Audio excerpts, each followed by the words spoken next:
KG স্কুলে একটা বাবি সম্মেলন, বাচ্চা কাচ্চাদের ওর মধ্যে দিয়ে কয় মহিলা গাছতলা বসে বসে যত গিবাত শিকাত পচা দড়ি দরবার করতে তালে তাই। শাড়ি চুরির প্রতিযোগিতা, বোরকার প্রতিযোগিতা, অলঙ্কারের প্রতিযোগিতা, প্রসাধনীর প্রতিযোগিতা, এগুলো হয়ে যাওয়ার পরে এরপরে সংসার ধরে। আবার আপনার শাউরি কেমন, ওটা বুড়ো সুন্নি, শ্বশুর ওটা বুড়ো দাতাল, ওই শয়তানের জ্বালায় তো টিকতে পারলাম না, ভর্তি গেছে ছেলে মেয়ে নিয়ে। স্বামী কেমন, ও তো একটা আবাল দামলা, বোধ বুদ্ধি নাই। দেওয়ার কেমন, ও তো একটা নুস্য, সবার ইতিহাস কসনি। তোর ভোট কাটা তোমারই ভালো হয়েছে, এই কিন্তু নিজ সে রোজা থাইয়ে ফরিদপুর যাওয়া লাগছে, কত বিটাকে ধাক্কা খাইছি তা তো কর না। উনি বোরকা কিনতে গেছে। এই বোরকা, প্রসাধনী, অলঙ্কার এইগুলোর প্রতিযোগিতা আর পারিবারিক গিবাদ, আর এ নিয়ে এ করতে গেছে ওই কেজি স্কুল খুলিয়ে ছোট্ট ছোট্ট এক টুকটা মারতে ধুমা মার। অত বারিশ কেন, হয়েছে 4 বছর বয়স হয়ে গেলে এখনো ম্যাট্রিক পাস করলো না, কবে লেখাপড়া করবে, এখন ইংরেজিতে কথা বলতে পারে না। আবাল তুই কয় লাইনি ভরি তুইছিস, আমি তো 2.5 পাস। উনি পুরো 2 না, উনি 2.5, আর এক টুকটা ইংরেজিতে কথা কতে পারে না, তার জন্য তার মারে। আমাকে হুজুররাও এই 3-4 বছরে তাই নাকি, হুজুর আমার এটা সূরা আর রহমান শুনতে পারে, সরা এই 4 বছরে আর রহমান মুখস্থ করছিস, ওর 30 বছরও 30 পারা মুখস্থ হবে না। ব্রেন একবার হিট হয়ে গেলে, সেট গরম হয়ে গেলে, ওর তো এখন সে ধারণ ক্ষমতা হয় নাই। বিশ্বনবী মুহাম্মদ রাসূলুল্লাহ, বিশ্ববিজ্ঞানী, বাচ্চা কাচ্চাদের পড়ারও একটা বয়সের পরিমাণ দিয়ে দিয়েছে, 7-এর আগে পড়তে বলবা না। 7 হয়ে যাবে দেখবেন ওই বাচ্চাই আপনাকে বিরক্ত করবে। ও এসে বলবে, ওর মারে যে বলে, আম্মু আব্বুরে গানে বই কিনে দিতি, সবাই স্কুলে যাচ্ছে, আমার স্কুল ড্রেস কিনে, আমার জন্ম নিবন্ধন আনিয়ে দিতি, আমি ভর্তি হবো। পাগল করে খাবে 7 হওয়ার পরে, আর এর আগে দেবেন পারবো না। ভর্তি বসে কয় তুমি ভরো না, আমি আমারে ভর্তি কো। ছেলে তোর মারে কয় তোমরা নিজেরা ভরো না, খালি আমারে ভর্তি কো। এগুলো করা যাবে। বাচ্চাদের দায়িত্ব, মাদের দায়িত্ব ঘরের ভিতরে।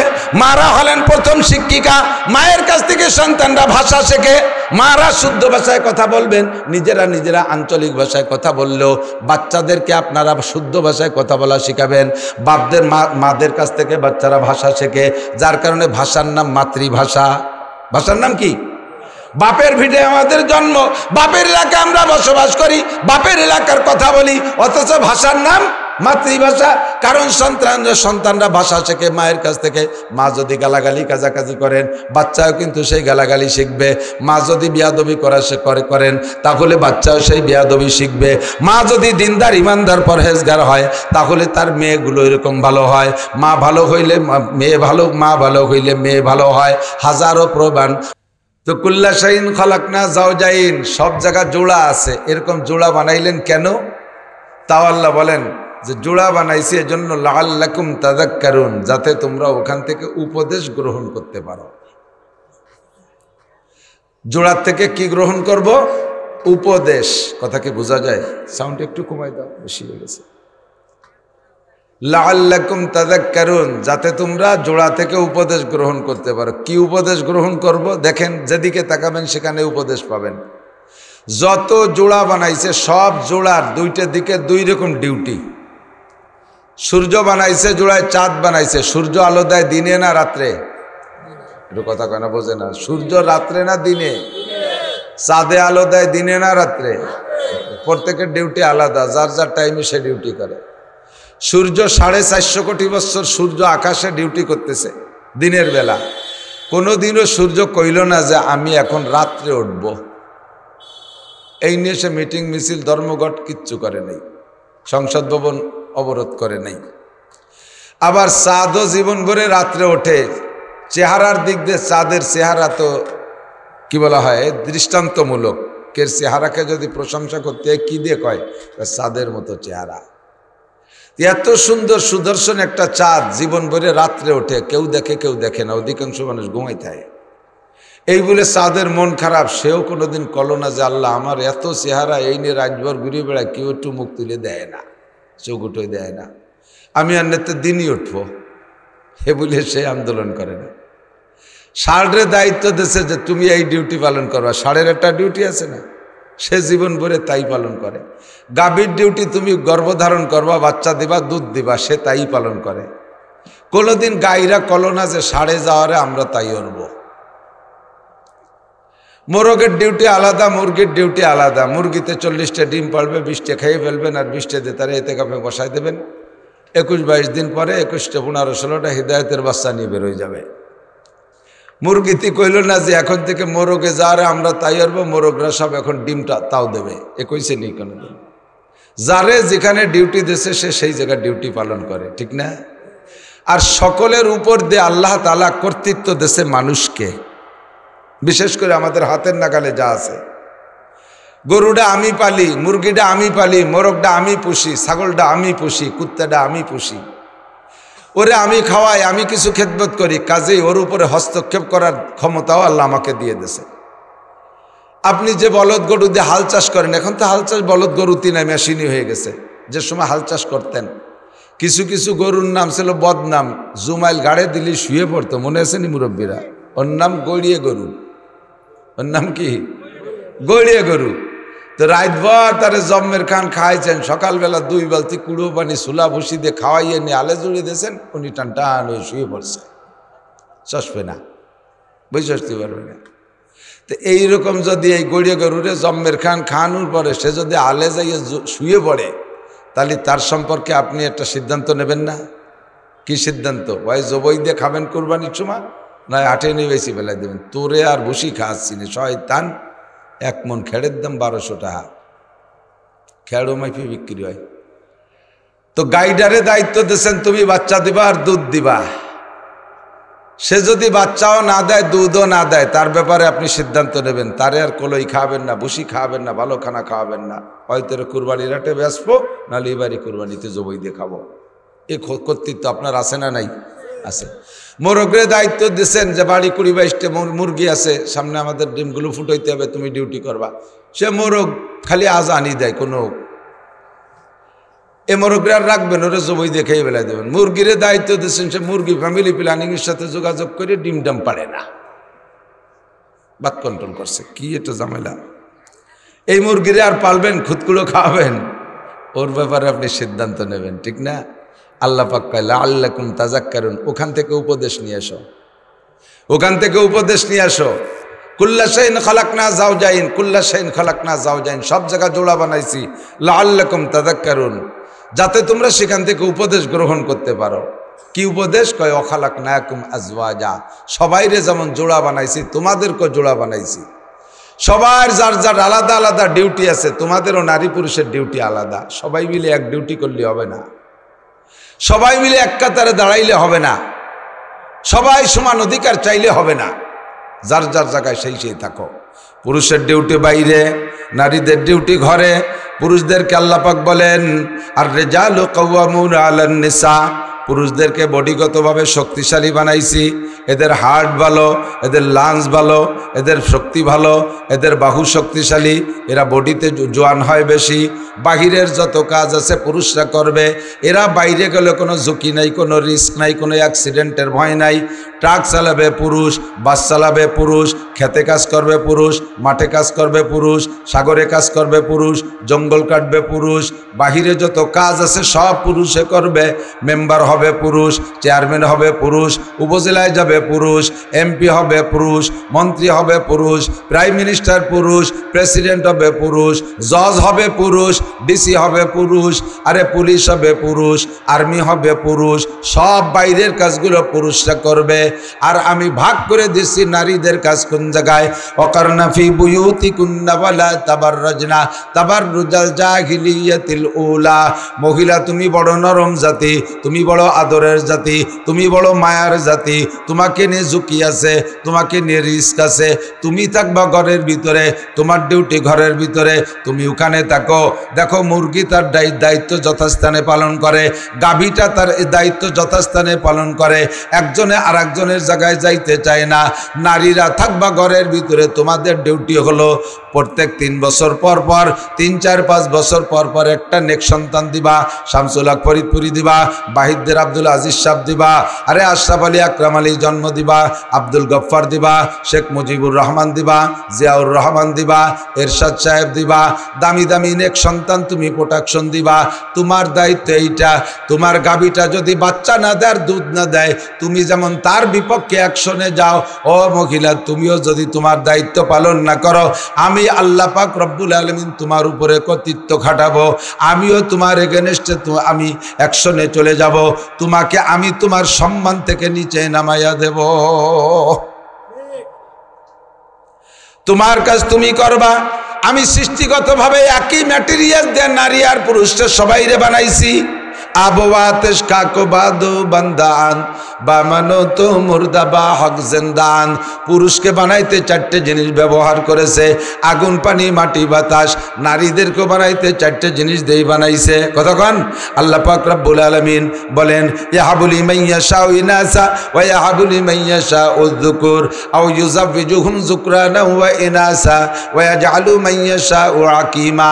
আল্লাহ পাক মানুষের পেটে সন্তান দেয়, মানুষের মাধ্যমে কেউরে ছেলে দেয়, কেউরে মেয়ে দেয়, কেউরে ছেলে দে মেয়ে দে যমজ দেয়, আবার কেউরে আল্লাহ নিঃসন্তানী বাজা বানায় রাখে। একই গর্ভে দুইটা বাচ্চা যমজ সন্তান জন্ম নিয়েছে, একটা ছেলে একটা মেয়ে, এরকম হয় না? দুইটা ছেলেও হয়, দুইটা মেয়েও হয়, আবার একটা ছেলে একটা মেয়েও হয়। একই মায়ের গর্ভে দুইটা সন্তান জন্ম নিয়েছে, একই জিনিসের দ্বারা তাদের উভয়ের শরীর তৈরি হয়েছে। জন্মের ভিতরে, সৃষ্টির ভিতরে আল্লাহ পাক দুইজনের মধ্যে চারটে ম্যাটেরিয়াল ব্যবহার করেছেন, আগুন পানি মাটি বাতাস। কিন্তু দেখবেন জন্মের পরে আস্তে আস্তে ধীরে ধীরে বড় হয়, আর দুইজনের মন মেজাজ আলাদা হয়ে যায়, দুইজনের স্টার্টিং দুই দিক চলে যায়। 3, 4, 5 বছর যখন বয়স হয় তখন তারা খেলাধুলা শেখে। ছেলেরা একরকম খেলনা চায়, মেয়েরা আর এক রকম খেলনা চায়। ছেলেরা একরকম পোশাক চায়, মেয়েরা আলাদা রকম পোশাক চায়। ছেলেরা একরকম প্রসাধনী চায়, মেয়েরা আলাদা রকম প্রসাধনী চায়। ছেলেরা বলে আব্বা সাইকেল কিনে দাও, আব্বা ক্রিকেট কিনে দাও, আল্লাহ আব্বা র্যাকেট কিনে দাও, বটিয়া কিনে দাও, কুটো কিনে দাও, বল কিনে দাও। তাদের স্টার্টিং ডান দিক চলে যায়। মেয়েরা কয় মা হাড়ি পাতিল কিনে দাও, পাটাপুতো কিনে দাও, ছুরি ফিতে কিনে দাও, পুতুল কিনে দাও, ওদের মন বাম দিক চলে যায়। একই জিনিসের দ্বারা দুইজন মানুষকে সৃষ্টি করার পরে খোদার কুদরতি সিস্টেমে দুইজনের মন মাইন্ড দুই দিক চলে যায়। শারীরিক গঠন, মেয়েটার জন্ম হয়েছিল আগে, মাত্র 20 মিনিট আগে মেয়েটা জন্ম নিয়েছে, তাতেই তার বডিটা একটু বড় হয়। পরে যেটা জন্ম নেয় সেটা একটু কেজা হয়। ছেলেটা হয়েছে পরে, বডিতে জন্মের সময় ছোট হয়েছে, কিন্তু সময় মতো দেখা যায় মেয়েরা আবার বলিষ্ঠ হয় বেশি। 14-15 বছর বয়সে ধম করে মেয়েটা বেটি হয়ে গেছে, তারে বিয়ের যোগ্য। এই 14-15 বছর পর্যন্ত ছেলেটা কেমন জেংটি হয়ে পড়ে রয়েছে, উজোয় না ভাই চইও না,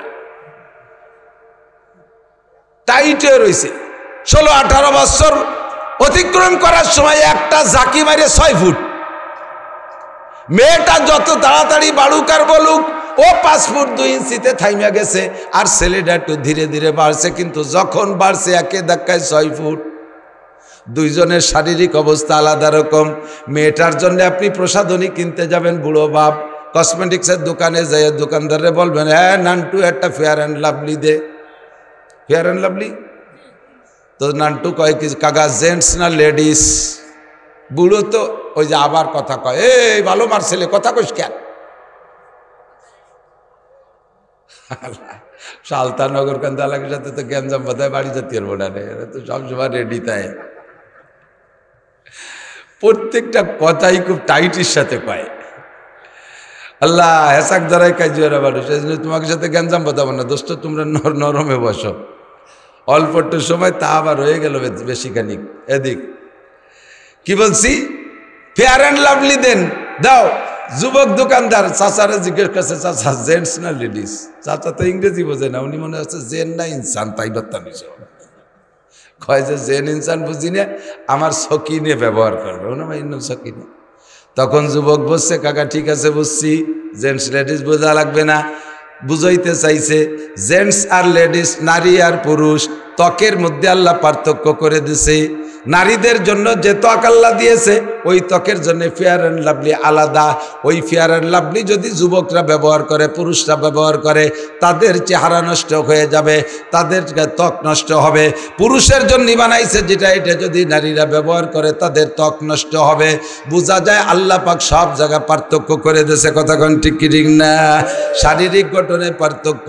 ধীরে ধীরে যখন বড় হয়, ছেলেদের সাবালে ঘর আলামত ভিন্ন কিছু, মোজ গজাবে, দাড়ি গজাবে, গলার এখানে একটা কাঠি হবে, কণ্ঠ মোটা হয়ে যাবে, অন্যান্যভাবে বোঝা যায় ছেলেটা সাবালেগ হয়েছে। আর মেয়েরা সাবালেগ হইলে তাদের শারীরিক গঠনের পরিবর্তন অন্য জায়গায়। একই জিনিস দিয়ে তৈরি, আল্লাহ পাক দুই ভাগ করে কি সুন্দর বড় করতেছে। আল্লাহু আকবার। দুইজনই সাবালেগ হয়ে গেছে, দেখবেন মেয়েটা আওয়াজ দিলে কেমন আওয়াজ হয়, মেয়ে একটা কণ্ঠ আছে। আর ছেলেরা আওয়াজ দিলে বাঘের মতো গর্জে ওঠে, কণ্ঠ পরিবর্তন হয়ে যায়, ঠিক না? আল্লাহু আকবার। আল্লাহ পাক রব্বুল আলামিন বলেন, এই জন্য আমি নারী আর পুরুষকে দুই ভাগ করে দিয়ে প্রত্যেকের ডিউটি আমি আলাদা করে দিয়েছি, প্রত্যেকের ইবাদত বন্দেগী আমি পার্থক্য করে দিয়েছি।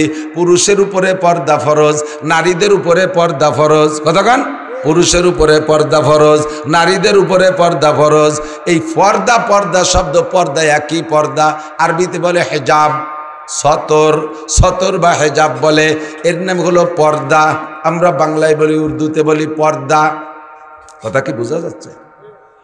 পর্দা শব্দটা পুরুষের জন্য যা, নারীর জন্য পর্দা শব্দ। তবে এই পর্দা কি উভয়ের একই রকম? বোঝেন নাই কথা? উভয়ের পর্দা কি একই রকম? এক বাড়ি 10 জন পুরুষ থাকে, কোনো মহিলা নাই, ও বাড়ি কোনো বেকি বেড়া দেয়া লাগে না, বাউন্ডারি বেড়া দেয়া লাগে না, ঠিক না? এক বাড়ি একটা মহিলা থাকলে তার সিকিউরিটির জন্য চতুর্পাশে কমপক্ষে পাটখড়ি দিয়ে হোক আর কলার পাতা দিয়ে হোক বেড়া দিয়ে তারে ঘিরে রাখা লাগে। পুরুষেরও পর্দা আর নারীরও পর্দা। পুরুষ রাস্তাঘাটে যাইতে পারে, গায়ে মাথায় কাপড় দেয়, শুধু নাভির উপর থেকে হাঁটুর নিচ পর্যন্ত এইটুকু একটা গামছা দিয়ে পরে আটকায় রাখলে হয়, অথবা একটা 3 কোয়ার্টার প্যান্ট পরলেই তার ফরজ ঢাকা হয়ে গেছে, তার পর্দা হয়ে গেছে। এবার নারীর পর্দা কেমন? চুলের আঘাত থেকে পায়ের তালু পর্যন্ত সব জায়গা ঢেকে রাখতে হবে। শুধু তাই নয়, তার মুখের আওয়াজ পর্যন্ত পর্দায় রাখতে হবে, তার পায়ের আওয়াজ পর্যন্ত পর্দায় রাখতে হবে। এমন বাড়ির 4 দেওয়ালের ভিতরে হাঁটবে মহিলা, পায়ের আওয়াজ যেন এমন শব্দ না হয় যে শব্দের আওয়াজ অলটপকায় বাইরের পুরুষের কানে যায়। শরীরে এমন একটা ঝাঁকুনি যেন না হয় অলঙ্কারের ঝনঝনি শব্দ পর্দার আড়ালে, বাউন্ডারি বেড়ার বাহিরে পর পুরুষের কানে যায়। মহিলা যদি দিনে রাত্রে তিলাওয়াত করে, কোরআন শরীফও তিলাওয়াত করে, ওই তিলাওয়াতের আওয়াজ যদি অলটপকায় বাইরের কোনো পুরুষের কানে যায়, যতজন পুরুষে তার তিলাওয়াতের আওয়াজ শুনবে, ওই মহিলা তিলাওয়াতের নেকি তো পাবেই না, পাবে না, বরঞ্চ অতজন পুরুষের সাথে তিলাওয়াতের সময় তার জিনার গুনাহ লেখা হবে। অথচ পুরুষে তিলাওয়াত করবে জোরে জোরে, পুরুষে আওয়াজ করে তিলাওয়াত করবে। পুরুষের তিলাওয়াতের মধ্যে জোর হইলে দোষ নাই, বরঞ্চ জায়গায় জায়গায় জোর হইলেও ভালো। আর মহিলার আওয়াজ জোরে হইলে তিলাওয়াতের মধ্যে গুনাহ হবে।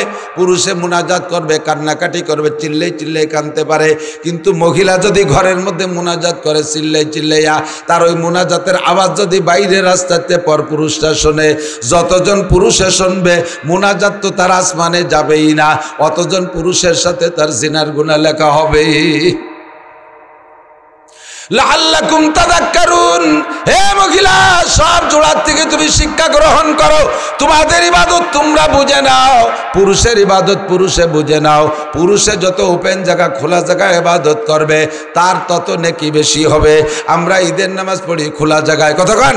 বিশ্ব ইজতেমায় 1 কোটি মানুষ খোলা জায়গায় নামাজ পড়ি, চরমুনার ময়দানে 1/2 কোটি মানুষ খোলা জায়গায় নামাজ পড়ি, প্রত্যেকটা মাহফিলি যাই খোলা জায়গায় নামাজ পড়ি, জুমার নামাজ ওপেনে পড়ি, ঈদের নামাজ ওপেনে পড়ি, জানাজার নামাজ ওপেনে পড়ি, ইবাদত বন্দেগী খোলামেলা করি, জিকির ফিকির জোরে জোরে জোরে করি। ও দোস্ত, আমরা পুরুষের ইবাদত একরকম আর নারীদের ইবাদত আল্লাহ পাক আলাদা রকম রেখেছে। পুরুষের নামাজ একরকম, নারীদের নামাজ আর একরকম। পুরুষরা জামাতে নামাজ পড়বে, নারীরা জামাতে নামাজ পড়বে না। পুরুষে ইমামতি করতে পারবে, নারী যত বড় আলেমা আর শিক্ষিতা হোক না কেন, কোনো দিনও মহিলারা ইমামতি করতে পারবে না। ফরজ নামাজের ইমামতিও করতে পারবে না, সুন্নাত নামাজের ইমামতিও করতে পারবে না, নফল নামাজের ইমামতিও করতে পারবে না।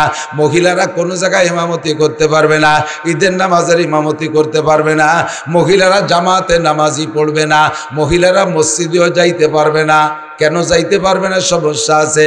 মহিলারা যদি মসজিদে যাওয়ার অনুমতি পায়, এর নাম বাংলাদেশ। অনেকে হজ করে আইসে দিয়েছে, হ্যাঁ মক্কা দেখলাম, মদিনায় দেখলাম, সৌদি আরব দেখলাম, আমাকে বাঙালি হুজুররা খালি মশলা বানায়। সৌদি আর বাংলাদেশ এক হবে না কোনো দিন। আরাফাতের ময়দানে হজের দিন 9 তারিখ মাগরিবের আজানের পরে আরাফাত থেকে মুজদালিফার দিকে রওনা দিতে হয়। হাজার হাজার হাজিরা গাড়িতে যায়, ট্রেনে যায়, বিভিন্ন মাধ্যমে যায়। আবার লক্ষ লক্ষ হাজিরা পায়ে হেঁটে এই 11 কিলোমিটার যায়। আমি একবার পায়ে হেঁটে গেছি 13 সালে। 1 কোটি খানিক মানুষ, 300-350 মিটার চওড়া রাস্তা। এই একসাথে মানুষগুলো রওনা দেয়, হাঁটা লাগে না। শুরুতে 2-3 মাইল হাঁটা লাগে না, খালি পড়িয়ে না যান। পড়িয়ে গেলে আর অজহীন হয়ে যাবে। টাইনিয়ে টুরে দাঁড়ায় থাকবেন, অন্যাসে স্রোতের গতিতে সরতে থাকবেন, আপনার হাঁটা লাগবে না। নিঃশ্বাস নিয়ে ছাড়বেন, এত চাপাচাপ দম ছাড়তে জানবার হয়ে যায়। উপর দিয়ে হেলিকপ্টারে করে পানি ছাড়ে, আবার পাইপের মাথায় এরকম 5টা করে সিক দিয়ে আছে, তার মাথায় দিয়ে পাইপ দিয়ে পানি ছাড়ে, শিশিরের মতো ঠান্ডা পানি। তারপরেও মানুষ গাইমে যায়। নারী আর পুরুষ একসাথে গায়ে গায়ে ধাক্কা ধাক্কি ঠাসাঠাসি করতে করতে যায় রাতের বেলা। 11 কিলোমিটার পথ যাওয়া লাগবে মুজদালিফা। রাতের অন্ধকারে, রাতের বেলা এই 11 কিলোমিটার পথ মানুষে যাইতেছে। পাকিস্তানি, মিশরি, ইরানি সুন্দরী সুন্দরী যুবতী মহিলারা পুরুষের সাথে এমন করে ঠেলাঠেলি ঠাসাঠাসি করতে করতে হাঁটে। অথচ একজন পুরুষের মনের ভিতরে, একজন পুরুষের মনের মধ্যে ওই সংক্রান্ত কোনো কুচিন্তা আসে না। একটা মহিলার অন্তরের মধ্যে এমন কুধারণা আসে না। ওই জায়গাটা এমন হাঁটাহাঁটির ভিতর দিয়ে শুধু হাসরের মাঠের কথা মনে পড়ে। ও আল্লাহ, মাত্র এই কয়জন মানুষ আছে, তাই ময়দানের এই অবস্থা। আর আদম থেকে কিয়ামত পর্যন্ত মানুষ দুনিয়ায় একটা ময়দানে জমা হবে, হাসরের মাঠ। ওই দিন কেমন অবস্থা হবে এই কল্পনাটা ভিতরে থাকে। আর জোরে জোরে তলবিয়া পড়তে থাকে, লব্বাইক আল্লাহুম্মা লব্বাইক লব্বাইক লা শারীকা লাক লব্বাইক ইন্নাল হামদা ওয়ান নি'মাতা লাক ওয়াল মুলক লা শারীকা লাক। এই তলবিয়া পড়তে পড়তে যায়। কতদূর হাঁটতে হাঁটতে মেয়েরা ক্লান্ত হয়ে গেলে পাহাড়ের গায়ে তারা বসে থাকে, শুয়ে থাকে, কিছুক্ষণ রেস্ট নিয়ে আবার যায়। রাতের বেলা দেখা যায় ওদেশে তো বিদ্যুতের অভাব নাই, সব জায়গায় লাইট আর লাইট। দেখা যায় পাহাড়ের গায়ের নিচে উপর পর্যন্ত মেয়েরা মৌমাছির মতো পড়ে রয়েছে, পাশে ছেলেরাও শুয়ে রয়েছে।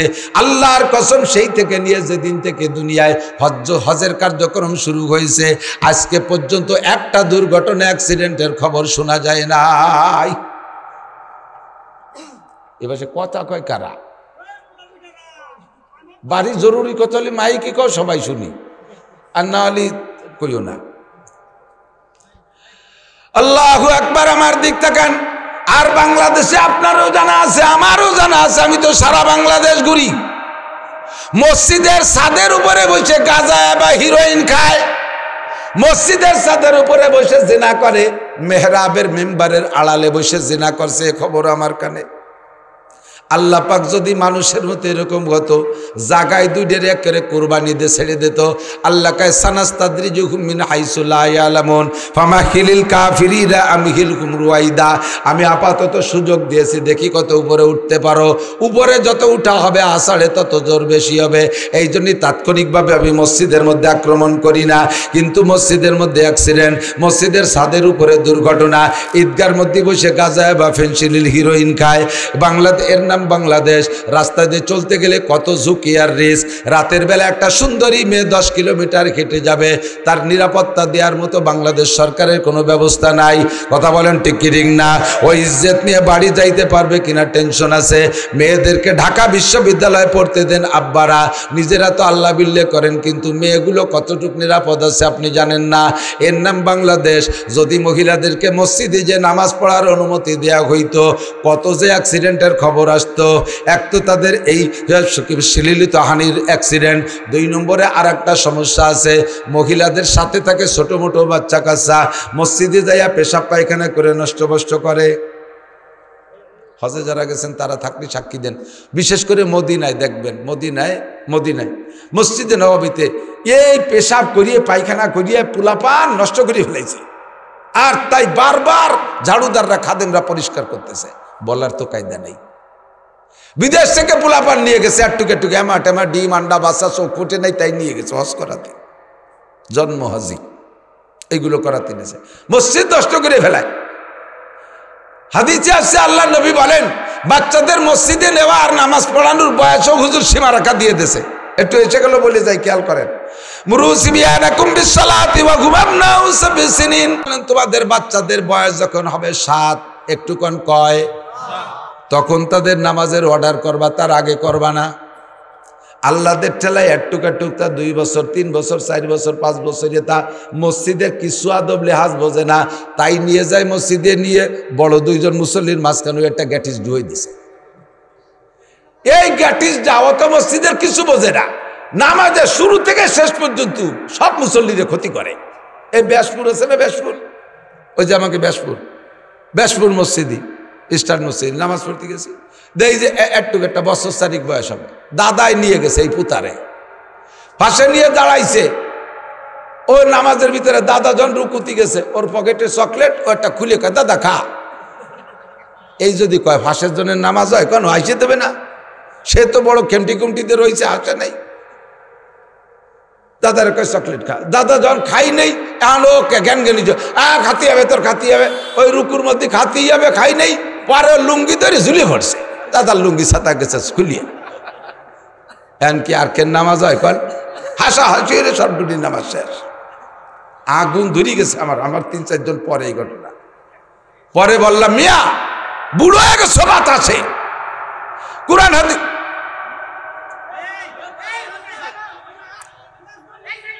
এক তো মোটর সাইকেলের ফটফটে, আবার দাঁড়ায় কথা কেন, একটু বোধ থাকা দরকার।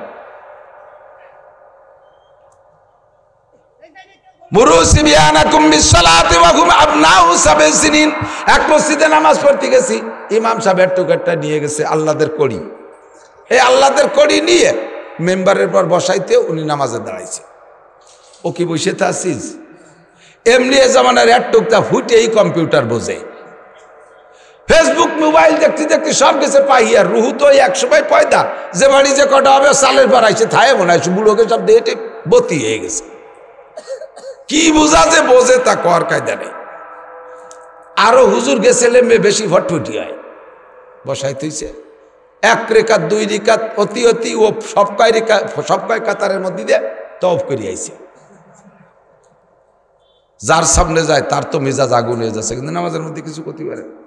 লাস্টে যা করছে যাইয়া ঘুরিয়ে যাইয়া ইমামের সামনে দাঁড়ায়, ওর বাপের সামনে দাঁড়াইয়া পায়জামার রাবার নামাই দিয়ে দাঁড়াই সেন্সানায় মুতিয়ে দিছে। এমন সব একটা অ্যাক্সিডেন্ট হয়ে গেছে, নামাজ ছাড়ি দেন। আমি যে অ্যাক্সিডেন্ট তোরে করার দরকার দাদা, জানিস কি জন্যি সাড়ে না কি বাড়ি নেড়ু, ওনারটা খালি নেড়ু। এই বক্তারাও সাথে ছেলেপেলেদেরকে পোলাপান নিয়ে যায়, আমার মেজাজ আগুন হয়ে যায়। আমার 7টা ছেলে মেয়ে, 5টা ছেলে, 2টে মেয়ে, আমি জিন্দেগিতে একটা পোলাপান আমি সাথে নিই না, একটারও নেই না।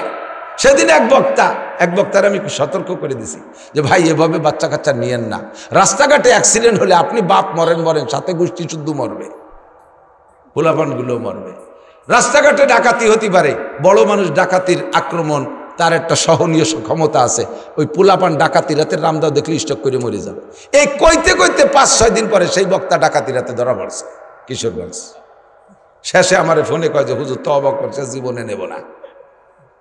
ছেলে মেয়ে কেউ ইদানিং দেখতেছি এর ফ্যামিলি সব বউ নিয়ে আসে ওয়াজ করতে, বউরে মাস্তুরাতের বক্তা। তবলিগালারা হয়েছে মাস্তুরাতের তবলিগ, আর এরা হচ্ছে মাস্তুরাতের বক্তা। বউ নিয়ে আসে ভিতরে ডুয়ে দিচ্ছে, তুমি ওয়াজ করো বিটিকে, আর লাস্টে ফিটিয়াটা যাতে গটি কম্বল গুছায় গাড়িতে উঠেইও। এর কোনোটা আমার ভালো লাগে না, এসে গেলে খানিক পেয়ে গেলাম আর কি। সাতের আগে বাচ্চাদেরকে মসজিদে নেবেন না। সাথের থেকে পড়ার হুকুম করবেন, সাথের আগে পড়তেও বলবেন না, স্কুল কলেজে যার জন্য বিরক্ত করবেন না। প্রথম সন্তান হইলে মানুষের তাড়াতাড়ি তাদেরকে লেখাপড়া শিখে পণ্ডিত বানাতে চায়। দিদি এক টুকটা কেজি কিন্ডারগার্টেন আছে না, কেজিতে তো কেজি সাইজই দেয়।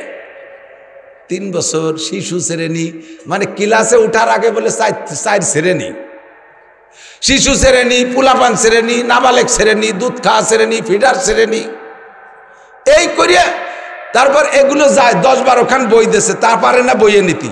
শেষ কাজে অত বইয়ে আনতে পারে না, ভাবি আপনি নিয়ে আসেন। এই ভাবি দেহের একটা সম্মেলন করছে, প্রত্যেকটা কেজি স্কুলে একটা ভাবি সম্মেলন, বাচ্চা কাচ্চাদের ওর মধ্যে দিয়ে কয় মহিলা গাছতলা বসে বসে যত গিবাদ শিকাত পচা দড়ি দরবার করতে তালে তাই। শাড়ি চুরির প্রতিযোগিতা, বোরকার প্রতিযোগিতা, অলঙ্কারের প্রতিযোগিতা, প্রসাধনীর প্রতিযোগিতা, এগুলো হয়ে যাওয়ার পরে এরপরে সংসার ধরে। আবার আপনার শাউরি কেমন, কতটা বুড়ো সুন্নি, শ্বশুর ওটা বুড়ো দাতাল, ওই শয়তানের জ্বালায় তো টিকতে পারলাম না, ভর্তি গেছে ছেলে মেয়ে নিয়ে। স্বামী কেমন, ও তো একটা আবাল দামলা, বোধ বুদ্ধি নাই। দেওয়ার কেমন, ও তো একটা নুস্য, সবাই ইতিহাস কসনি। তোর বোটকাটা তোমারই ভালো হয়েছে, এই কিন্তু নিজ সেই রোজা থাইয়ে ফরিদপুর যাওয়া লাগছে, কত বিটাকে ধাক্কা খাইছি, তা তো কর না। উনি বোরকা কিনতে গেছে।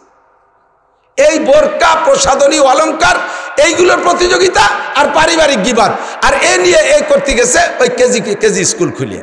ছোট্ট ছোট্ট এক টুকটা মারতে ধুমা মার, অত বারিশ কেন? 4 বছর বয়স হয়ে গেলে এখনো ম্যাট্রিক পাস করলো না, কবে লেখাপড়া করবে? এখন ইংরেজিতে কথা বলতে পারে না। আবাল তুই কয় লাইনি ভরি তুইছিস? আমি তো 2.5 পাস। উনি পুরো 2 না, উনি 2.5, আর এক টুকটা ইংরেজিতে কথা কতে পারে না, তার জন্য তার মারে।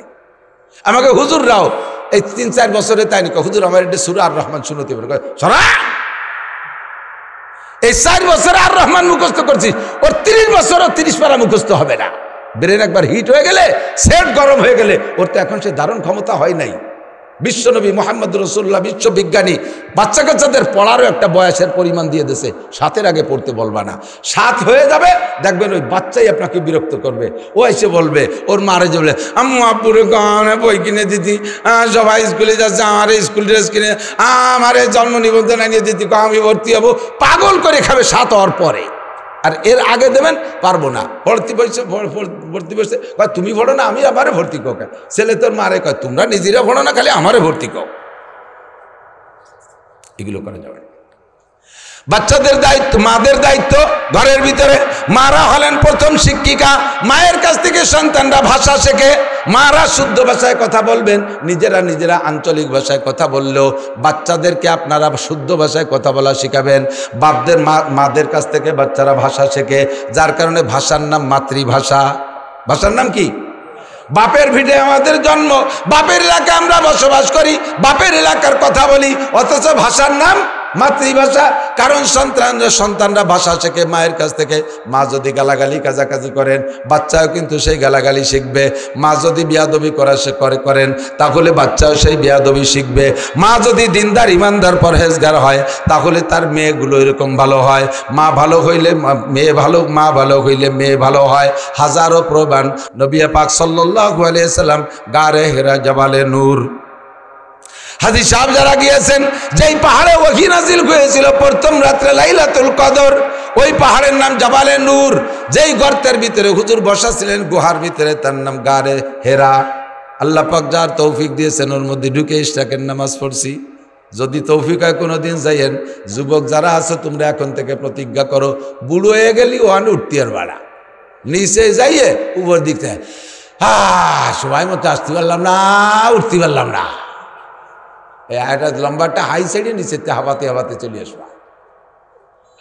শক্তি থাকতে একবার যাবা গারে হেরায়, হেরা গুহার ভিতরে যখন ঢুকবা, যদি আল্লাহ তৌফিক দেয়, তুমি ওর মধ্যে ঢুকা 2 রাকাত নামাজ পড়ে হাত তুলবা, দেখবা তোমার মনের মধ্যে এমন একটা ভাব আসবে, মনে হয় যেন জিবরাইল তোমার সাথে দেখা করবে। ওই জায়গায় জিব্রাইল হুজুরের সাথে দেখা করেছিলেন। তোমারও মনে হবে যেন জিব্রাইল আমার সাথে দেখা করবে। আল্লাহু আকবার। এই গারে হেরায় নবী পাক 40 দিন ছিলেন। কয়দিন? 40 দিন। রমজানের আগের থেকে শুরু করছে, আল্লাহকে তালাশ করতে গেছে গারে হেরায়। 40 দিন ওখানে বসে ইতিকাফ করেছেন। এ জায়গা তখন নিচেই কোনো গ্রাম বাড়ি ছিল না, ঘর বাড়ি কিছুই ছিল না, পাহাড় আর পাহাড়, চতুর্দিক দিয়ে পাহাড়। এখন পাহাড় কাইটে সমতল করে শহর বানাই ফেলাইছে। শহরটার নাম হলো আজিজিয়া। জাবালে হেরার নিচে দিয়ে শহরের নাম আজিজিয়া। এই জায়গা নবী পাক সাল্লাল্লাহু আলাইহি সাল্লাম একা একা 40 দিন, দিন এবং রাত্রে, কারেন্টও নাই, লাইটও নাই, মোমবাতিও নেই, নাই কোনো বাতি নাই। দিনের বেলা দিনের আলো, রাতের বেলা অন্ধকারে বসে বসে আল্লাহকে পাওয়ার জন্য ধ্যান করে। আর এই 40টা দিন খাইলেন কি? মক্কা থেকে গারে হেরা 3 কিলোমিটার পথ, এখন সমতলে। আর সে সময় ছোট ছোট টিলা টপকায় যা লাগতো। মা খাদিজাতুল কুবরা রাদিয়াল্লাহু তাআলা আনহার বয়স তখন 55 বছর। কত? মহিলারা 55 বছরে বুড়ি হয়ে যায়, আয়েশা হয়ে যায়। 55 বছর বয়সের পরে 99% মেয়েদের মাসিক হয় না, বার্ধক্য দিকে চলে যায়। তাদের যৌন সব ক্ষমতা সব দুর্বল হয়ে যায়, সূর্যবীর্য লুজ হয়ে যায়, বার্ধক্যে চলে যায়, বুড়ি হয়ে যায়। খাদিজাতুল কুবরা 55 বছরে বুড়ি মহিলা। মক্কা থেকে তার স্বামীর খেদমতের জন্য, মুহাম্মদুর রাসূলুল্লাহর খেদমতের জন্য সকালে একবার, বিকেলে একবার, এই কয় কিলোমিটার পথ চপকাইয়া খানা নিয়ে সেই পাহাড়ে উঠতেন। সেই সময় পাহাড়ের গায়ে কোনো সিঁড়ি দেওয়া হয় নাই।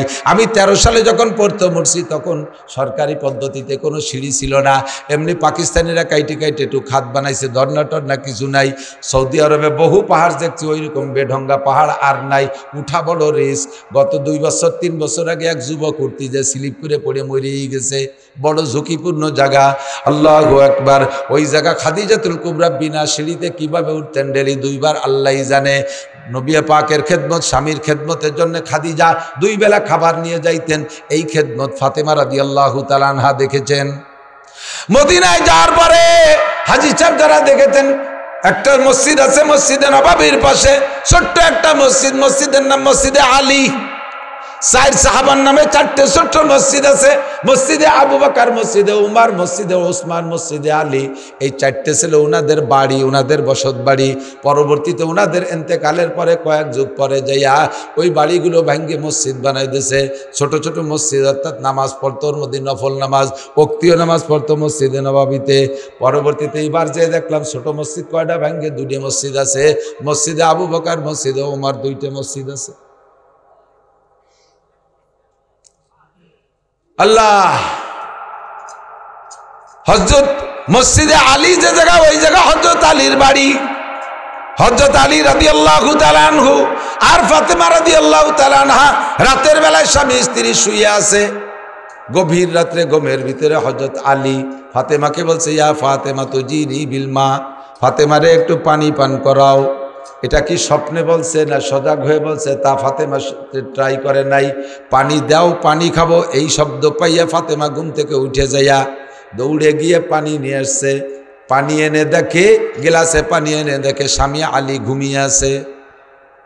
চিন্তার মধ্যে পড়ে গেলেন, আমি যদি এনাকে এখন ঘুম ভাঙ্গাইয়া পানি পান করাই, সারাদিন পরিশ্রম করছে, পরিশ্রান্ত ক্লান্ত মানুষ, কাঁচা ঘুম ভাঙ্গায় পানি পান করাইলে ঘুমের ক্ষতি হবে, শরীরে কষ্ট হবে।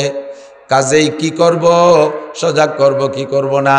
আবার যদি আমারও ঘুম আসছে, আমি যদি গ্লাস রাইখে দিয়ে ঘুমাইয়া যাই, পুনরায় পানি চাইলে দিতে পারি কি পারি না। এই দ্বিমুখী সমস্যার ভিতরে পড়ে যে উনি এবার চিন্তা করলেন যে না, তাহলে ঘুমও ভাঙ্গাবো না আর আমিও ঘুমাবো না। পানির গিলাস হাতে নিয়া সারা রাত মাথার কাছে দাঁড়িয়ে আছে। এক পলক আর ঘুমায় নাই, বিছানায় পিঠ দেয় নাই। ফজরের সময় যখন বিলাল আজান দিয়েছে, বিলালের আজানের আওয়াজ হযরত আলীর কানে গেলে আলী ঘুম থেকে উঠছে। ফাতেমা আলীকে এখনো পর্যন্ত ডাকেন নাই। ঘুম থেকে উঠে দেখে বাম পাশে ফাতেমা নাই। সজাগ হয়ে চোখ খুলে দেখে মাথার কাছে দাঁড়িয়ে আছে ফাতেমা, হাতে 1 গিলাস পানি। জম করে উঠে বলে, ও ফাতেমা খবর কি? ফামা বালুকে, তোমার খবর কি? পানি হাতে দাঁড়িয়েছো কেন? পানি খাবা? কয় কেন, আপনি ভুলে গেছেন গভীর রাত্রে আপনি পানি চেয়েছিলেন? গভীর রাত্রে পানি চেয়েছিলেন, আমি সেই সময় উঠে গিয়ে পানি আনছি, তারপরে এসে দেখি আপনি ঘুমিয়ে আছেন, আপনাকে আর ঘুম ভাঙ্গাই নেই কষ্ট পাবেন এজন্য।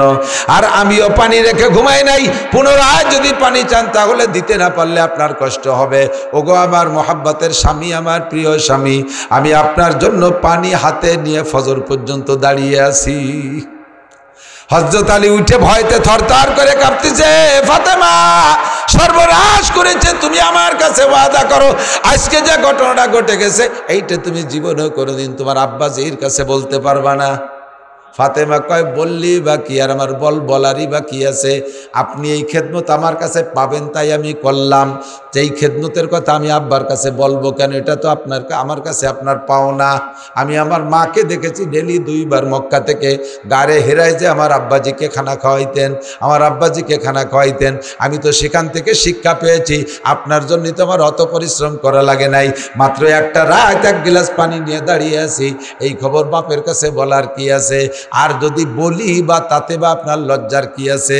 হযরত আলী বলেন, ফাতেমা তোমার সম্মান অনেক বেশি, সাইয়্যিদা সুবহানিল জান্নাহ, তোমার 2টে সন্তান হাসান আর হুসাইন জান্নাতি যুবকদের লিডার, কন্যা সুবহানাল্লাহ, তোমার 2টে সন্তান জান্নাতি যুবকদের নেতা হবে, তুমি জান্নাতি যুবকদের মা। ও ফাতেমা, তুমি খাতামুল আম্বিয়িন, খাতামুন নবিয়্যিন, মুহাম্মাদুর রাসূলুল্লাহ, আশরাফুল আম্বিয়া ওয়াল মুরসালিন মুহাম্মাদুর রাসূলুল্লাহর কলিজার টুকরা সন্তান, তোমারে আমি সারাটা রাত স্ত্রী হিসেবে এইভাবে কষ্ট দিয়েছি, এই কথা নবী শুনলে অন্তরে কষ্ট পাবে। তোমার মা নাই, তুমি এতিমা, এই কথা শুনলে নবী পাক কষ্ট পাবে। তুমি আমার কাছে ওয়াদা করো জীবনে কোনোদিন তোমার আব্বার কাছে এই খবর বলবে কিনা। ফাতেমা কয়, বললে দোষ কি, তবুও যেহেতু আপনি ইতস্তত বোধ করছেন, আমি হাতে হাত রেখে ওয়াদা করি জীবনে কোনোদিন আব্বার কাছে বলবো না। হযরত আলী স্ত্রীর এই প্রতিশ্রুতিতে উনি ইতমিনান হইয়া নিরাপদ হইয়া সঙ্গে সঙ্গে দোয়া করলেন, আল্লাহুম্মা জাআলহা, আল্লাহুম্মা জাআলহা সাইয়্যিদাতান নিসাই আহলিল জান্নাহ, আল্লাহ তুমি আমার ফাতেমারে জান্নাতি নারীদের নেত্রী বানাই দিও, কন্যা আল্লাহুম্মা আমিন। হযরত আলী দোয়া করে মসজিদে চলে গেছে নামাজ পড়তে। ওদিকে যদিও ফাতেমা ওয়াদা করছে বলবে না, কিন্তু আলীর মধ্যে প্যালপিটেশন করতেছে, আলীর মধ্যে প্যালপিটেশন করতেছে, আল্লাহ, আরে ফাতেমা তো কবে না, কিন্তু যদি আল্লাহ কয়ে দেয় নবীরে তালি কি এর বাণী কি হয়েছে, লোক বেশি হয়ে গেছে, যে কজন বেশি হয়ে গেছে চলে যাক, চলে যাবে, তা একটু আগায় দেন, আর আগে সবাই বয়স শেষ, আর 2 মিনিট আছে, আমার দিক দেখান। আল্লাহু আকবার।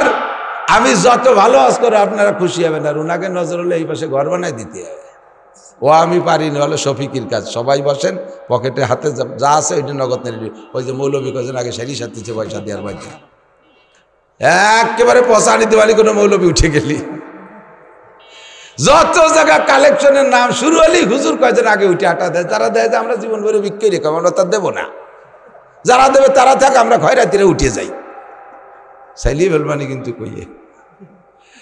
আল্লাহু আকবার। আমার দিক তাকান, হযরত আলী মসজিদে যাইয়া ফজরের নামাজ পড়েন, প্রথম বড় 4 জন হুজুরের কাছাকাছি বসেন, দাঁড়ান, আর নামাজের পরে হুজুর পিছনের দিক ফিরে বসে সাহাবায়ে কিরামদেরকে নিয়ে রাতে নতুন ওহী আসলে সে খবর শুনে দেন, কোনো ঘটনা থাকলে সেগুলো শুনান, এরপরে সাহাবায়ে কিরামদের স্বপ্ন থাকলে শুনে শুনে ব্যাখ্যা দেন। এই জন্য পিছনের দিক ফিরে বসে, আলীও বসে। আজকে আর আলী দেরি করে নাই, হুজুর পিছনের দিক ফিরার সাথে সাথে সালাম ফিরে আলী চট করে বাসায় চলে গেছে। না জানি রাতের খবর যদি জিবরাইল এসে কয়ে দেয়, তাহলে হুজুর এই মানুষের মধ্যে আমার অ্যাটাক করলে কি জবাব দেব। আলী এই জন্য বাসায় চলে গেছে। হুজুর যখন পিছনে ফিরে বসছেন, দেখেন মসজিদে নববীর এক পাশে একটা গেট আছে, হাজী সাহেব যারা গিয়েছেন তার গেটটার নাম হলো বাবে জিবরাইল। ওই গেটটার নাম বাবে জিবরাইল। ওই গেটে ওই সময় হযরত জিবরিল আলাইহিস সালাম হাজির। হুজুর পিছন দিকে ফিরে জিবরাইলকে দেখছেন, জিবরাইল সালাম দিয়ে হাতছানি দিয়েছেন, তাআল ইয়া রাসূলুল্লাহ, হুজুর একটু উঠে আসবেন, মজলিসের মধ্যে বলা যাবে না। হুজুর জিব্রাইল কই সময় দেখে হুজুর একটু কম্পিত, আল্লাহ না জানি কোনো দুঃসংবাদ আসছে নাকি এত রাত্রে। আল্লাহু আকবার। হুজুর ওখানে গেছেন, হুজুরকে জিব্রাইল কানে কানে বলতেছেন, ওগো আল্লাহর নবী, অর্ধ রজনীতে আলী আর ফাতেমার মধ্যে এই ঘটনা ঘটছে। এরপরে আলী ফাতেমার কাছ থেকে অঙ্গীকার নেছে খবরটা আপনার কাছে কোনোদিন বলবে না। আর এই কথার পর আলী খুশি হইয়া আল্লাহ পাকের কাছে দোয়া করেছেন, আল্লাহ সেই দোয়া কবুল করেছেন। আপনার ফাতেমাকে আল্লাহ জান্নাতি নারীদের নেত্রী ঘোষণা দিছে। হুজুরের মেয়ে ফাতেমা জান্নাতি সমস্ত নারীদের নেত্রী। এই খবরটা হুজুর শুনলে হুজুর বেজার না খুশি? এই খুশি সামলাইতে না পারে সাহাবায়ে কিরামদেরকে বললেন, আলাইকুম বিল মাকান, তোমরা যে যে জায়গা আছে ওই জায়গায় বসে থাকো, নড়িও না, আমি খবরটা জায়গা মতো পৌঁছে আসি। ওই জায়গার থেকে এবার আলীর বাড়ির দিকে হুজুর আস্তে আস্তে গুড়ি পায়ে হাঁটতেছে। আলী রাদিয়াল্লাহু তাআলা ঘরের মধ্যে থেকে ঘরের মধ্যে থেকে দেখছে যে হুজুর আসতেছে, এইবার কামসারা হয়ে গেছে। ও কপাল, যে ভয় পাইছিলাম সেই ভয়তে মনে আজকে ধরেই বেলাইছে। এবার আলী ঘরের তেবেরে ঘরের পিছনে যে দাঁড়াইছে, নবী পাক দরজার চৌকার ধরে দরজার পর্দার বাইরে থেকে বলতেছে সালাম দিয়ে, আফিল বাইতে আলী, ও মা ফাতেমা, আলী কি ঘরে আছে নাকি? ফাতেমা বলতেছে, না আব্বা জানে একটু আগে বেরোয় গেছে। মা তাহলে তুমি একটু দরজার কাছে আসো। ফাতেমা দরজার কাছে আসলে নবী পাক বলছেন, জিজ্ঞেস করছেন, ও মা, গত রাত্রে তোমাদের দুইজনের মধ্যে কি জয় ঝামেলা, কি দেখি হয়েছে? আলী তো ওই বাসাতে শুনতেছে, ভয়তে থরথর করে কাঁপতেছে। ও আল্লাহ, যা ভাবছিলাম তাই দিয়ে গেল। ফাতেমা কয়, আব্বা জান কি ব্যাপার? কি কয়, গত রাত্রে আজকে রাত্রে তুমি আর আলীর মধ্যে কি ঘটনা ঘটছে একটু কও। এবার হযরত ফাতেমা বলতেছেন, আব্বা জান ওই ঘটনা বলার আগে একটা ফতোয়া দেন। কি ফতোয়া? কয়, একটা বিষয় আব্বা জানতে চায়, স্বামী নিষেধ করে, আব্বা অর্ডার করে, স্বামী নিষেধ করে। এই জায়গায় কি আব্বার কথা শোনা ওয়াজিব না স্বামীর কথা? হযরত নবী পাক জবাব দিলেন, স্বামীর কথা শোনা ওয়াজিব, বাপের কথা শোনা ওয়াজিব না। ফাতেমা বললেন, তাহলে আব্বা আমি বলতে পারবো না, আমি আমার স্বামীর কাছে ওয়াদা করেছি রাতের খবর জীবনে আপনার কাছে বলবো না। নবী পাক বলেন, মা তোমার বলা লাগবে না, সব কিছু আল্লাহ পাক রব্বুল আলামিন আমারে জানাই দিয়েছে। মা ইয়ানতিকু আনিল হাওয়া ইন হুয়া ইল্লা ওয়াহয়ুন ইউহা আল্লামাহু শাদীদুল কুওয়া। আরশে আজিমের মালিক রাতের সব খবর আমারে জানাই দিয়েছে। ও মা, তুমি আমার আলীরে এমন খেদমত করেছো, আর আলী খুশি হইয়া তোমার জন্য দোয়া করেছে। ওই দোয়া আল্লাহ কবুল করে তোমাকে জান্নাতি নারীদের নেত্রী বানাই দিছে। আমার বাপ ও ভাইয়ের একটু সাক্ষী দেন, হযরত ফাতেমা জান্নাতি নারীদের নেত্রী হয়েছে কি বাপ মুহাম্মদুর রাসূলুল্লাহর দোয়ায় না স্বামীর দোয়ায়? কার দোয়ায়? এই জন্য শরীয়তের মাসালা, কোনো স্বামী যদি স্ত্রীকে বলে তোমার বাপ মরে গেলেও যাইতে পারবা না, তোমার মা মরে গেলেও যাইতে পারবা না, তাহলে যাইতে পারবে না। বাপ মারা গেছে যাইতে পারবা না, স্বামী হয়েছে কি বলা হয়, মা মারা গেছে যাইতে পারবা না, তোমার ভাই বোন মারা গেছে যাইতে পারবা না। স্বামী যদি নিষেধ করে যাইতে পারবে না। কিন্তু আমাদের দেশে মশলা উল্টে গেছে। এই চকের ওই পাশে একজন মরিয়ে গেছে, চক সিরিয়ে পিএস ভাঙ্গিয়ে উড়াকান্দির বিটিকে মতো দৌড়িতে তালে তাই বিটিরা দলে দলে যায় না, দেন না, যাইয়ে সেই বাড়ি যায়, সেই বিটারে দেখবে যে ইনি তোমার কি হয়, কিছু হয় না, সবাই আইছে তাই আইছি। সে তালে তালে কান্দে, তুই কান্দিস কে? সবাই কান্দে তাই কান্দি, কিছু হয় না, কি প্যান পেনিয়ে কান্দা। ওনারা সেই জায়গা কান্তি ডাকছে। মানুষ মারা গেলে এভাবে দলে দলে যায়, স্বামী নিষেধ করলে কোথাও যাইতে পারবা না। ও মহিলারা সাবধান, রিজালু কাওয়ামুনা আলান নিসা, যে কথা বলতে যে সরে চলে আসছি, স্বামীদেরকে আল্লাহ পাক পুরুষ নারীদের উপরে, পুরুষদেরকে আল্লাহ পাওয়ার দিয়েছে। পুরুষদের কাজ এক জায়গা, মহিলাদের কাজ আর আলাদা জায়গা।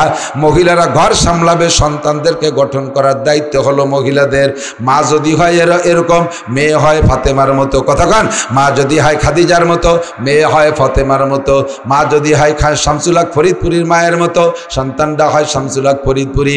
মা যদি হয় হাফেজজির মার মতো, সন্তানটা হয় মুহাম্মদুল্লাহ হাফেজজি। আরে মা যদি হয় ফজলুল করিম চরমুনার পীর সাহেবের মায়ের মতো, সন্তানটা হয় বিশ্ববিখ্যাত পীর ফজলুল করিম চরমুনার পীর সাহেব, কথা কন ঠিক কি ঠিক না? আর মা যদি হয় মুমতাজের মতো, সন্তান হবে আব্দুল কাদের জিলানির মতো। নুসো বদমায়েশ আসুসা আপা দুয়া, ঠিক না? সন্ত্রাস ডাকাত হবে। এজন্য মাদের ভূমিকা ঘরের ভিতরে পালন করবেন। আল্লাহ পাক তোমাদেরকে আলাদা করে সৃষ্টি করেছে, তোমাদের ডিউটি ঘরের ভিতরে, বাইরে তোমরা যাবা না। আর আমরা পুরুষদের ডিউটি বাহিরে, আমাদের ঘরের ভিতরে ডিউটি না।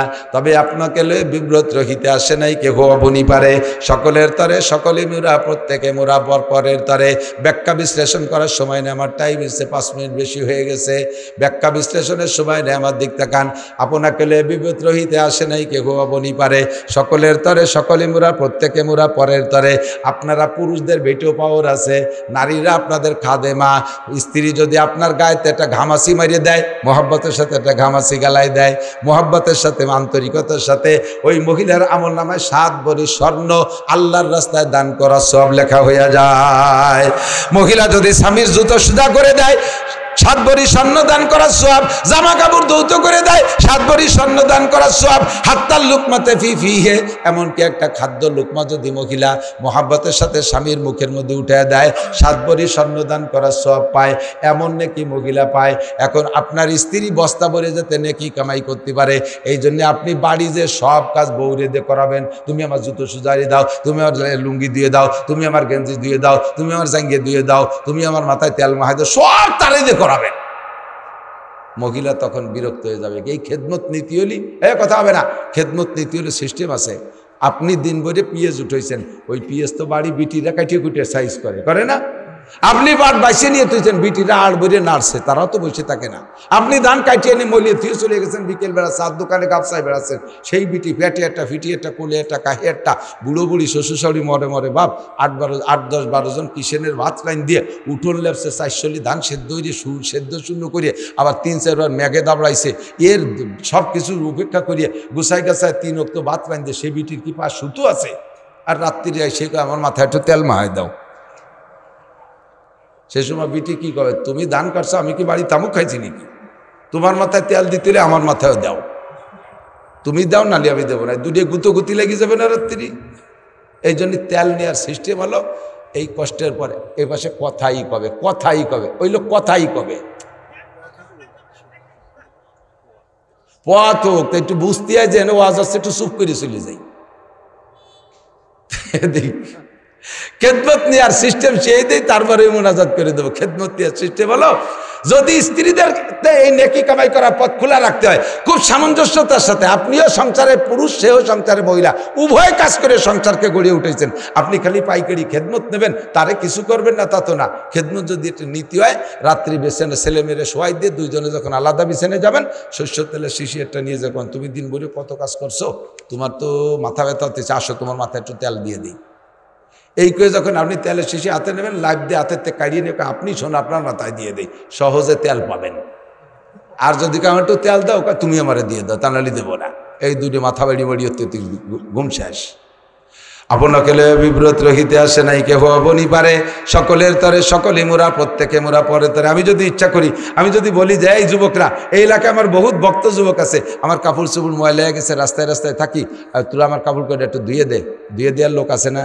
বিশেষ করে মাদ্রাসার ছাত্ররা আছে না, স্কুল কলেজের যুবকরা আছে, বহুত মহব্বতের বন্ধু আমার আছে, এক করে ধুয়ে সাথে আয়রন টায়রন করে দেবে। কিন্তু আজও পর্যন্ত আমি আমার কাপড় চুপড় বাড়ির মহিলাকে দিয়ে ধোয়াই না। আমার কাপড় আজকেও গুটি খানিক ধুয়ে বুলু টুলু দিয়ে সাইজ করে ধুয়েছি। আরও মাঝে মাঝে বাড়ির কাপড় চুপড় আর এক গাদে আমি ভিজে ধুয়েছি। ইনশাল্লাহ মাহফিলি শেষে বাড়িতে সেদিন দেবো রাতা নাই। আর অজের সিজন শেষ হয়ে গেলে গাই আছে দুটো, গাছ তো কাটি রীতিমতো আমার মাথায় আছে, কাশি আছে 5 কান, ডাঙ্গার কাজ, ক্ষেতের কাজ, চকের কাজ করা সব আছে। আমি উঠোন ঝাড়ু দিই, আমার বাথরুম আমি নিজে পরিষ্কার করি, পুরো বাড়ির বাথরুম আমি সাফ করি। তা বাড়ি বিটিরা কি ঘাস কাটে নাকি? বিটিরাও ঘাস কাটে না। অনেক বড় বাড়ি আলহামদুলিল্লাহ, 5টা-7টা ছেলে মেয়ে। আমার বুড়ি মা আছে, বড় ছেলেটা প্রতিবন্ধী, 2টে রুগীকে পালা লাগে, অবিরাম মেহমান আসতে তালেই আছে। বাড়ি অনেক কাজ, এত কাজ করে সে একা একা পারি ওঠে না। ছেলেরা সব পড়ে, মাদ্রাসায় পড়ে, তারা মাঝে মাঝে আসে, আত্মীয় স্বজন সবসময় আসে। এত কাজের ভিতরে আবার আমার এত খেদমত যদি তারে দিয়ে করাই, সে নেকিভাবে করার জন্য প্রস্তুত। কিন্তু আমার তো একটু বিবেচনা তার দরকার। থাল খানো ধুয়ে খাই না, অনেকে আছে আল্লাহদের ঠেলায় বড় কয় থাল ধুয়ে দাও, ভাত কাড়িয়ে দাও। কে তুমি এত আল্লাহ দিয়েছো, নিজে কাড়ি খাতে পারো না? থাল খান ধুয়ে খালি কি হাতে গা হয় নাকি? আমারটা আমি করব। আরে খুতবাতুল আহকামি দেখেন, খুতবাতুল আহকামি খুলে দেখেন, হুজুর সাল্লাল্লাহু আলাইহি ওয়াসাল্লাম নিজের গায়ের উকুন নিজে মারতেন, মাঝে মাঝে উকুন হইতো মারতেন, নিজের কাপড় নিজে সেলাই করতেন, নিজের জুতা নিজে সেলাই করতেন, জুতা পরিষ্কার করতেন নিজে, হুজুর এগুলো সব নিজে হাতে করতেন। কাজে আমরা সকলের তরে সকলেই মুরা, প্রত্যেকে মুরা পরের তরে। আমাদের যার যার দায়িত্ব আল্লাহ পাক যে দুই ভাগ করে দিয়েছে, যার যার দায়িত্ব পালন করব। এখন এই দায়িত্ব পালন করতে পুরুষরা কোন জায়গায় যাবেন? পুরুষরা মাঠে মাঠে ওয়াজ শুনবেন আর তবলিগে যাবেন। তবলিগে যাবেন, তবে আলেমদের সাথে তবলিগে যাবেন। এই সন্ত্রাস পার্টি টঙ্গীর ময়দানে যে যারা খুনিয়ারে, ওরা কোনো তবলিগি না, ওরা হলো সন্ত্রাস পার্টি। জাবাল গর্দার জিবিল্লাত না গর্দার। আগেও যা করে বেড়াতো, এখন পাগড়ি বেঁধে তাই করে। কথা কন না কেন? আগেও যা করতে এখনো তাই করে। এদানিং কি হচ্ছে জানেন? বিদেশি মেহমান আইছে ইস্তেমায়, এই সাত পার্টি একজনে যাইয়ে সে চার মধ্যে 20 দিয়ে দিছে। ফেসবুক দেখে যুবকরা, যারা ফেসবুক দেখো, দেখবা তার মধ্যে আসছে ছবি সহজে, সেই চূড়ানে ধরছে, একেবারে তারে চা খায় ছেড়ে দিছে, 20 দিছে কায়দা মতো দিয়া। আর তবলিগি যাবেন, আলেমদের সাথে তবলিগি যাবেন যদি কিছু শিখতে চান। সময় নাই বলতে পারলাম না। আলেমদের সাথে তবলিগি গেলে লাভটা কোথায়? আল্লাহ পাক কবুল করুক, বলেন আমিন। আর মেয়েদের জন্য বাড়ির ভিতরে ফাজাইল আমাল, তবলিগি নিসাব, মুনতাখাব হাদিস, তারপরে আহকামে জিন্দেগি, বাংলা বেহেশতিজোর বাধ্যতামূলক এই তালিমগুলো করান। তাহলে মেয়েরা শিখবে, তাদের দায়িত্ব তারা পালন করবে।